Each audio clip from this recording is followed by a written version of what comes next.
I love Bellular. I love Bellular news. I get a lot of news from this guy. It's hard to say his name though, unless you're a Brit. Bellular.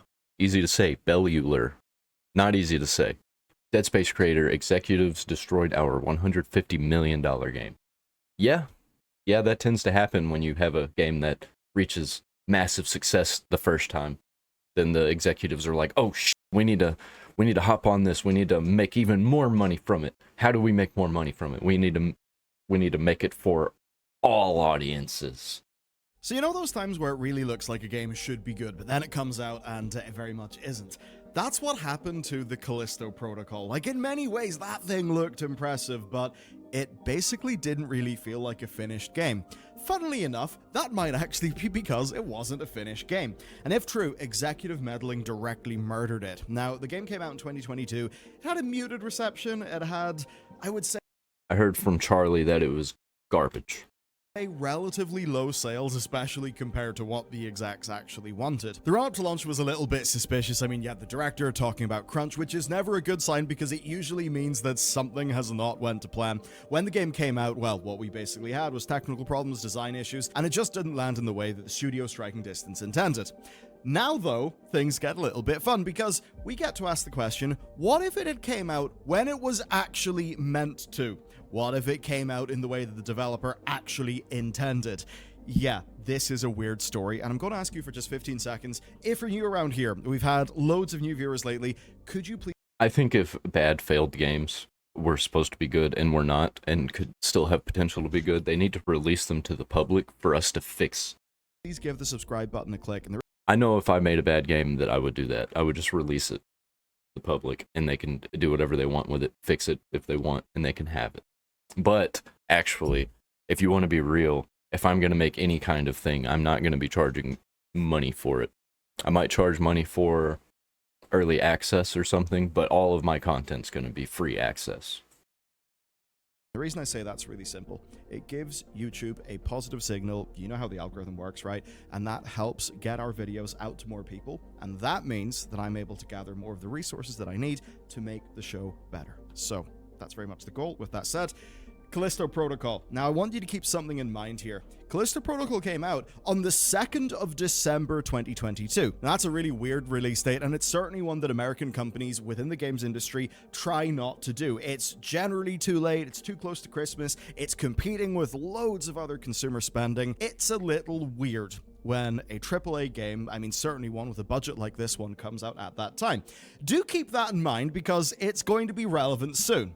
Now, what's happened is an interview with Glenn Schofield from Dan Allen Games, and this is revealed that after a really great start, the relationship between Krafton and Striking Distance became adversarial and demanding, and ultimately, that is what kind of ruined things for the game. The most important and almost certainly the most damaging thing is the release date was promised at one point to be in 2023, but was then moved up by 3.5 months. So, can you imagine working on a project that's scoped to like a year and a half or a year and just losing 3.5 months? That is absolutely goddamn insane. So here's the quote. It actually was in October or September of 2021.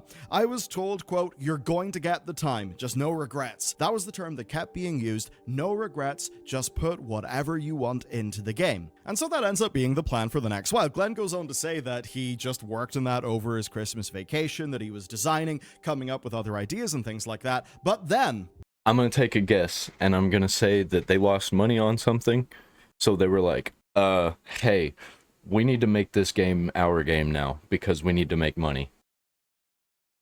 Bad decision. That was the opposite thing you need to do, if that's the case, and I guarantee you that was the case. Well, what happens is, he comes back to work in January, and Krafton basically say, no, actually, you're not releasing in 2023, you are releasing in December of 2022. And that means that in January 2022, Callisto Protocol went from having 15.5 months of development left to only having 12 months. That's basically losing 20% of the planned development time. Yeah, because they wanted to make more money on that Christmas time frame. They wanted people to buy the game for Christmas to make more money. We've all played games that feel 80% done. Yeah, this is the kind of thing that happens. Anyway, what Schofield says, though, is this isn't a case where you can just remove time from the equation and end up with the same result. You've got to balance things out. Like, to risk oversimplifying things, it's the core principle that if, say, one dressmaker will make you a dress in 9 weeks, but if that's to say you want the dress in 1 week, maybe you're going to need 9 dressmakers. See, that's Just that, cool. Of course, in reality, it's worse than that, because while, yes, you may need 9 dressmakers, perhaps you'll also need, I don't know, 2 managers, HR, and all the other things to support that team, the layers of management. So it's one of those challenging things. If you want something to happen in a compressed space of time, you are going to need a larger team. But the larger your team gets, the less efficient it ends up being, the more that you risk things like talent dilution, and the more that you then need to bake in inefficiencies in the form of process to actually get things working, because, scale is basically inherently a nightmare. So with all of this in mind, Glenn tells Krafton that they're not going to save any money from this delay because he's just going to need 30 to 40 more people to actually make the new timeline work. But basically, Krafton just pressed on because this was actually not about saving money for them. We'll get on to why later, and of course you've all... Oh, so what's this about if it's not about the money? Okay, this is interesting. Also got to remember, this is all 2021, and things are going on in 2021 that maybe would have reduced team efficiency. So what ended up happening is they were getting cut to pieces, and they weren't getting support from Krafton. What Glenn... Was it DEI? Did DEI do it? I hope not. says is this: you have a studio of 200 to 250 people. 10 to 20 people a month were getting sick, and they were getting sick for weeks, right? We were devastated. Sometimes our whole department of visual effects would be out. Our animation department, you know? And when he basically says that he'd call Korea about these sorts of things, it just wasn't really taken seriously. Oh yeah, because this was during the sick times, during the dark times. So that's quite rough. Now, of course, there was another big change in 2021 in the games industry. The change that, of course, has resulted, or at least partially resulted, in nearly 12,000 layoffs in just this 1 year. And that is that games looked like an amazing investment opportunity during the pandemic. People were locked up at home, way more video games were being played, and that just led to surging revenues and a little bit of a speculative bubble being popped up. So what would happen is loads of these companies would become flush with cash, and they would start offering real absurd salaries, like really big ones. Glenn quoted 110 grand while working from home. Now, the problem that this would have posed for someone like Striking Distance is, well, they're a smaller team with less clout. That ended up being a really big challenge because you got to remember, it's not only the big companies, you know, poaching staff off each other, it's also there being like a lot of startups that were getting a lot of investment. I mean, as an example, and this is definitely one of the higher up ones, but I actually heard of Senior Animation, somebody basically losing a prospect to that because they were given an offer that was like well north of 300 grand. So that's challenging, and Glenn says that they had 49 people quit because of this in 2021, and it's what Glenn anyway calls the Great Resignation. So all of this was going on. I think you can imagine it's not great. They've lost months of their schedule. Their team keeps on, having sickness and that kind of thing. And they're also having loads of people quit. And that's all in an environment where hiring is really hard because there's a lot of money just around the system. Yet through all that, they were able to hit their deadline on the 2nd of December. And, well, it really does suck. Why? Basically, they cut 2.5 bosses from the game, 3 or 4 different enemy types as well, and they were doing all of this while they were trying to finish the game on time. And that meant that they had to cut things for the sake of speed, but they weren't really able to make the design fully work, as it was, of course, intended at the start of 2022. They just got to release the source code and let us mod it and release the cut content. And there you go. Good game again. But they're not going to do that because they're stupid, and I bet that they probably just killed it. They were like, oh, it failed, let's kill it. And that was very much spoken for in the reviews, where yes, there was performance issues, stuff like that we're maybe a bit more used to, but then just design decisions that felt odd. Things that felt just really half-baked, not really that well conceived. And it turns out that by the end of 2021, all of these things were probably quite well conceived. Yeah, look at that. IGN, 7 out of 10. They like to give everything 7s. Problem, of course, was they lost time and they had loads of issues. They ended up on OpenCritic having a 67 average and a 42% recommendation, which is obviously not great. Some stuff was then chalked up to just sort of, the DLC will come in and make a lot of things better, and that just didn't really happen. Now, the first signs of all this that we got was crunch. Basically, they crunched it, and Glenn basically said that he was proud of the team. That's one of those things where I do understand how, at the time, right, you basically have Glenn being like, yep, we have had to do so much crunch to make this happen, and I'm really proud of the team. And then people are basically saying, well, that's probably bad. You've probably burnt out all your staff. Why are you proud that you managed your game poorly, that you managed your schedule poorly and burned everybody out? That seemingly is silly. And of course, he will then say, well, here's all of this context, which we can now talk about today. I mean, as an example at the time, this is what Jason Schreier tweeted in response. This, from a studio head, is crunch culture defined. Of course, nobody is forced to work insane hours, but imagine the reduced bonuses and lack of promotion opportunities if you... Yeah, and what if you don't put enough time into this game and it ends up being bad? What's going to happen to you? You get axed. Even if it's not your fault. Even if it's the executives forcing these ridiculous time frames on you. I just hate corporations. I hate the government. Ooh, it's all the same, by the way. Corporations, government, they're all the same entity. Don't. You do it because you love it. Weaponized passion, this is why people burn out of gaming.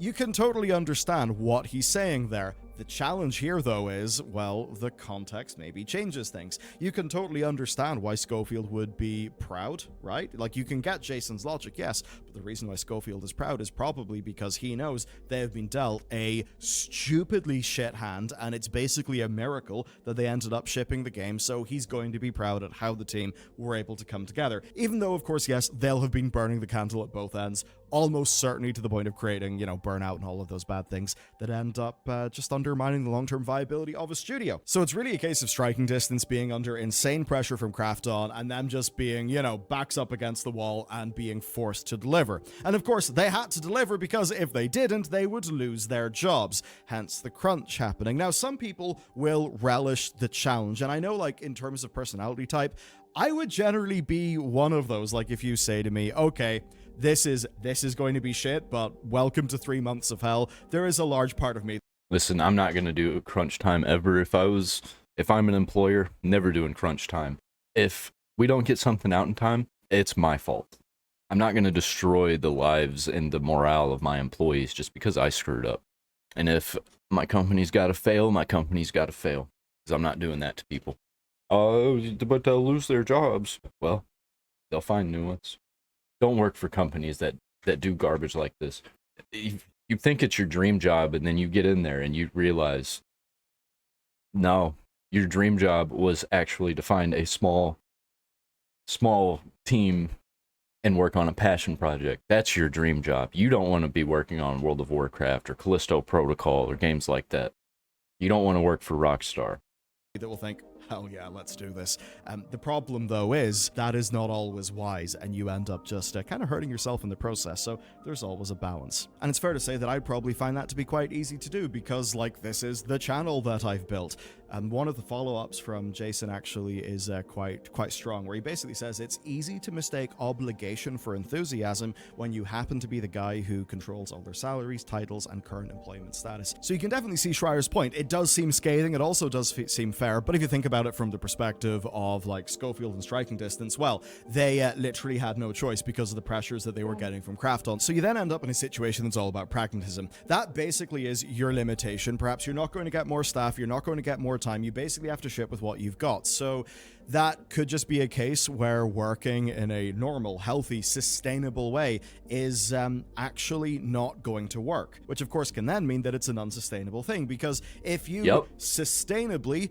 If your work schedule is unsustainable, then your work that you're doing is unsustainable. The project that you're working on unsustainable. It's not going to work.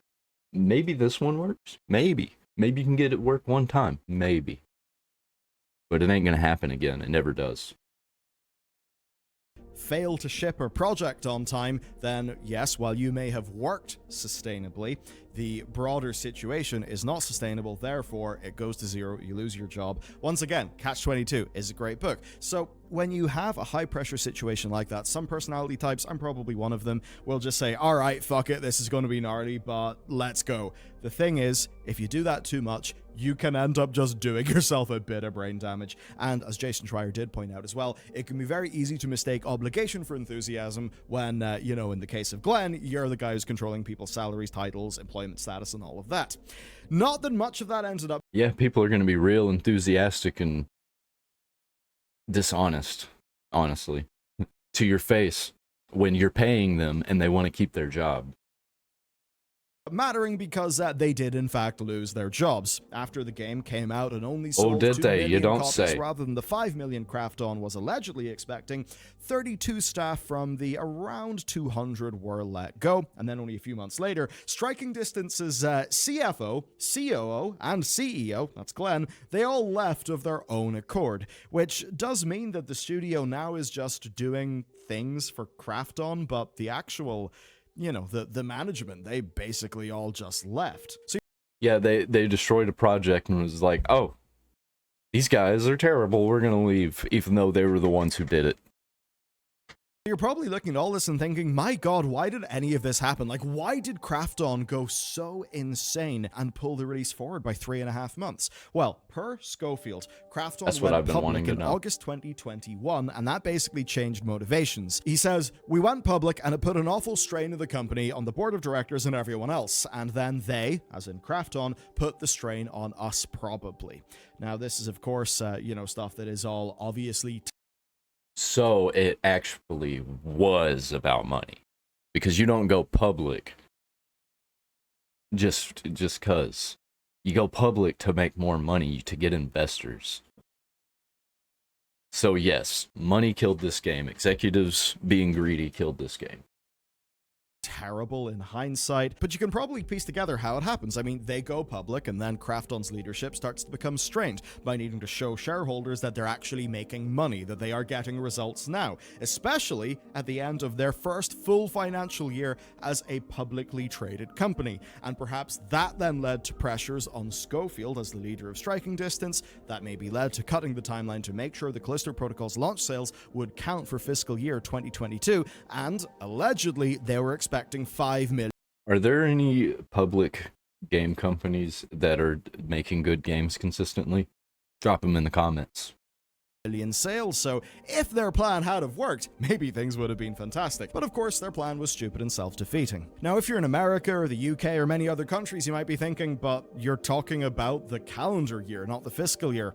No, not in Korea. Krafton's a Korean company, and the Korean fiscal year ends December 31st. So remember the date and the framing that I gave to you earlier? Money in February or March would have been fine for many other companies, but Krafton wanted results in that fiscal year, and that is why it had to come out in December. Basically, money in December was more important to them than a better game in April, and that just all, of course, spiraled downhill and ended up killing this game. It is one C-suite decision made for short-term reasons that hurt everybody involved, of course, including and perhaps especially the C-suite. And I think that's the angle that almost makes it the most depressing. Like, you could understand if they did all of these mercenary decisions and somehow the system rewarded them. But no, actually, the devs get screwed over, we get screwed over, all so that they can screw themselves over by just being incompetent and making bad...